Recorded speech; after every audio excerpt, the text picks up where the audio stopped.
Olá, meus queridos irmãos e irmãs, graça e paz da parte do nosso Senhor e Salvador Jesus Cristo. Estamos chegando ao final de mais um dia, com mais uma oração da noite. E eu quero dar sequência, então, aos nossos estudos, às nossas devocionais. E hoje quero compartilhar com os irmãos Mateus, capítulo 6, versículos 19 até o 21.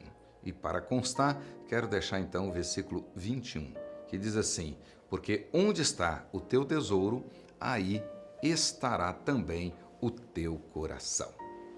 Na devocional de hoje, eu quero então começar a segunda sessão dessa segunda parte do Sermão do Monte. Portanto, essa segunda sessão vai do versículo 19 até o versículo 24. E nessa sessão, Jesus trata então da ambição do cristão, dos seus negócios públicos no mundo. Ele trata aqui da questão de dinheiro, ele trata aqui da questão de propriedades, trata da questão de alimentos, de bebidas, de roupas, ou seja, tudo aquilo que envolve o desejo do coração do cristão. Na primeira parte, Jesus falou então das nossas responsabilidades particulares. Ele tratou da piedade cristã, das obras de justiça, e ele deixou claro lá que o nosso Deus que vem em secreto nos recompensará. Então, daquilo que nós fazemos em secreto, dar esmolas, orar e também jejuar. Aqui ele vai tratar das coisas públicas, da nossa responsabilidade pública, do nosso testemunho. Ou seja, neste caso, o cristão aqui está sendo desafiado a renunciar ao sistema de valores desse mundo. Na realidade, esse mundo caído, essa cultura popular, geralmente é hipócrita e materialista.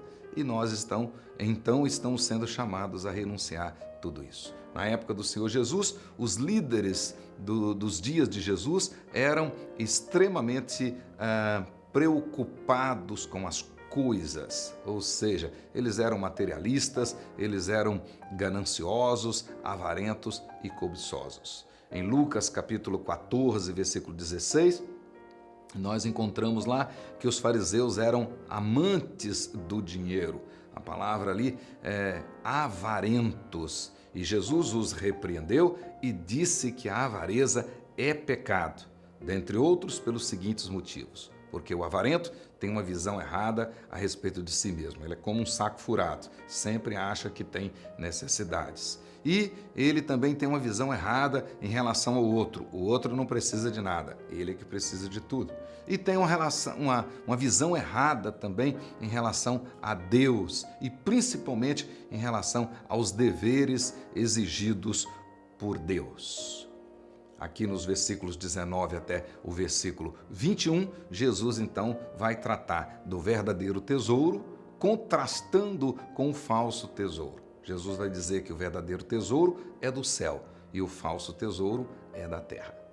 No Oriente, na época do nosso Senhor e Salvador Jesus, normalmente as riquezas e tesouros cobiçados pelas pessoas eram de três naturezas. Primeiro, roupas, tapetes custosos e luxuosos. Segundo, equipamentos e grãos. Então, ter o equipamento do último tipo e poder também colher bastante e encher os celeiros de grãos era a ambição da maioria. E terceiro, dinheiro, ou seja, moedas, ouro e perfumes, principalmente perfumes raros em vasos caríssimos. É o que, por exemplo, aparece lá em Marcos capítulo 14, versículo 3, quando aquela mulher quebra um vaso de alabastro e com precioso perfume de nardo puro, diz lá o texto. Segundo o Senhor Jesus, esses tesouros, primeiramente, as traças podem destruí-los, no caso então dos vestidos e dos tapetes.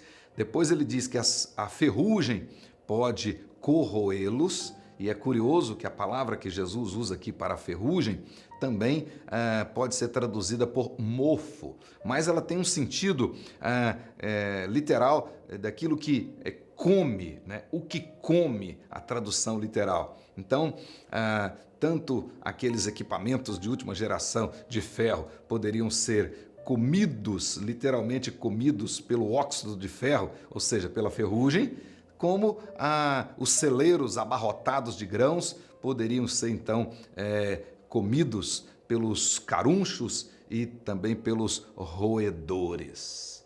Então, Jesus está falando desse tipo de tesouro aí. E depois a questão dos tesouros que podiam ser roubados, né, pelos ladrões. Os ladrões poderiam escavar e roubá-los. Que interessante.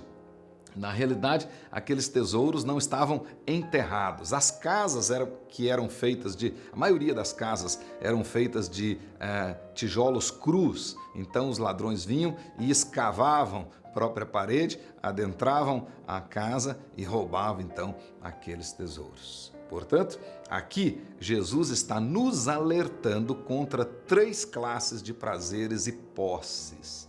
Ou seja, aqueles prazeres e posses efêmeros ou efêmeras, né, que podem se esvair, que podem esfumaçar-se, né, como, por exemplo, um vestido velho ou alguns prazeres físicos que com o tempo vão se esvaindo, e aquilo que nos motivou lá atrás a tê-los, que nos motivou a ambicioná-los, agora então perdeu o sentido. Também contra aqueles prazeres que podem ser corroídos, né? Ou seja, bens com prazo de validade. Na vida ninguém deveria colocar seu coração naquilo que tem prazo de validade, naquilo que vai acabar. E por último, ele está falando também contra aqueles prazeres, contra aqueles bens que podem ser roubados. Aqui referem-se a todas as coisas materiais, elas pertencem a essa categoria, né? Não há nada material que possamos possuir de maneira totalmente segura, de maneira absolutamente segura, né? Portanto, aquele que constrói a sua felicidade sobre uma posse material, por exemplo, está edificando sobre alicerces muito frágeis. No versículo 20, ao contrário, Jesus diz que nós devemos ajuntar tesouros no céu. Esses tesouros são verdadeiros e não estão sujeitos a nada que destrói os tesouros da terra. Como então ajuntar tesouros nos céus? Aí Jesus vai dizer que a maneira de ajuntar tesouros nos céus é fazendo tudo aquilo que é bom e que tem relevância eterna. Referem-se às obras de justiça feitas segundo a vontade de Deus e com a motivação correta. Por exemplo, sofrer por causa de Cristo, perdoar uns aos outros, amar e servir altruisticamente o outro, o próximo, amar o outro, ter esse interesse pelo outro, né? Tudo isso que verdadeiramente ocupando a nossa mente, as nossas emoções, a nossa vontade, certamente terá a devida recompensa. Aqueles que focam nas coisas do alto e que procuram viver sob as normas do reino de Deus, esses de fato a Bíblia diz que as suas obras os acompanharão, né? Capítulo 14 de Apocalipse, versículo 13. Jesus então conclui que nós devemos buscar essas coisas e se o nosso coração estiver nelas,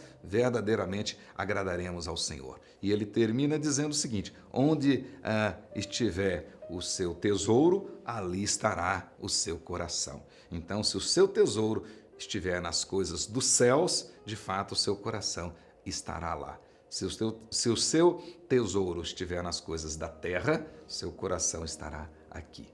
Que Deus te abençoe e que você possa fazer essa reflexão. O que está ocupando o pensamento seu e da sua família? Quais são as prioridades? Que Deus te abençoe. Até o nosso próximo encontro, em o nome de Jesus.